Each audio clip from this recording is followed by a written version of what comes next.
Have a quick look at our bike to make sure it's safe to take out on the trail. It's a thing called an M check, and the reason we call it that is if you think about it, it follows the shape of an M throughout the bike, and the reason we do it this way is it ensures we don't miss anything out. If you see something broken further down the back of your bike, deal with it when you get to it.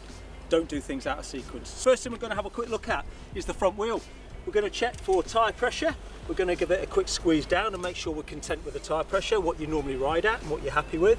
Going to check the tread, and we're just going to check the sidewall of the tyre as well, both sides, to make sure there's no slits in it. Next thing we're going to have a look at is the rim. So the rim here, we're just going to make sure that there's no dents or cracks in it. Give the wheel a bit of a spin and make sure it's running nice and true. Then going to come round, just run our hands around the spokes, and we're listening and feeling for any loose spokes that we might find here. You'll hear it as well as feel it.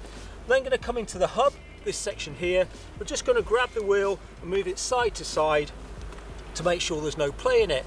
I'm then going to come round and just have a quick look at my brake rotor. I'm not going to touch the rotor itself, I'm just going to touch in here on the arms to make sure I don't contaminate it. And I'm just going to give it a quick wobble to make sure that there's no play in that as well. Whilst I'm there, I'm going to have a quick look down at my brake pads, and I want to see I've got some brake pads sitting outside the springs either side, and that should last me for the whole ride anyway. I'm going to roll my wheel forward, and I'm just going to apply the front brake on the right hand side here, and I should see the rear wheel coming up as I do so. On our M, we're going to start coming up the stanchions, making sure there's no oil leaking out, everything's fine, there's no sort of obvious issues on there. I'm going to turn the bike to the side now, and I'm going to check my headset.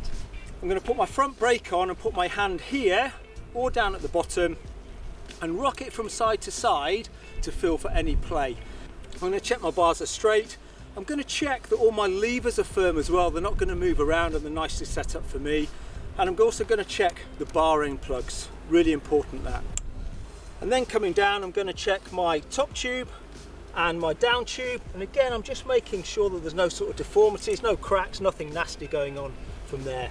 And then I come down to the pedals, quick spin either side.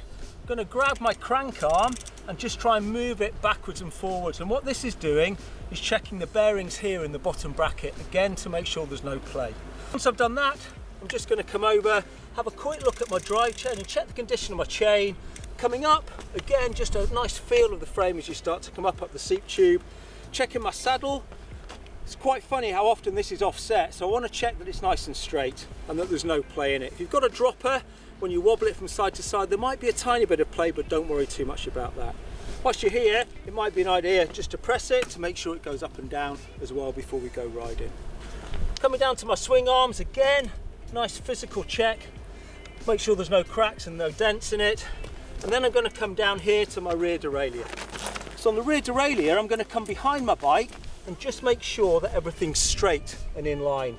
Because if that's bent now, it's going to affect my gear shifting a little bit later on. So here, everything looks pretty good so far. Just pedaling backwards again now. Again, just checking the sprockets here on my rear cassette to make sure there's no damage, there's no missing teeth. I'm going to check my brake pads, and I'm looking to see that I can see some pads sitting outside the springs that sit inside them. I'm going to remove the wheel backwards and apply the back brake, and now the front should come up as I do that.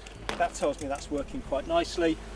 Check the rotor to make sure there's no play. I'm going to check my hub, move it from side to side, and I'm also checking for any play here in the swing arms. That's quite handy, just to keep an eye on whilst you're checking this part of it. Either side, just running your hands round, making sure there's no deformities in it.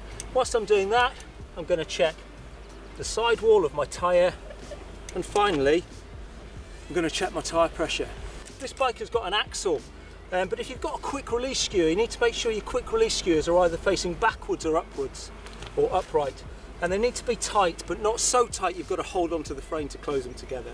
So I'll check those if I've got one with a quick release, and the final check I'm going to do, just is a catch-all really, is just pick the bike up and drop it, and you're listening for sounds. You'll understand when it doesn't sound right. So once I've done that, I can go and get my helmet on and I can go for a ride knowing that the bike's nice and safe.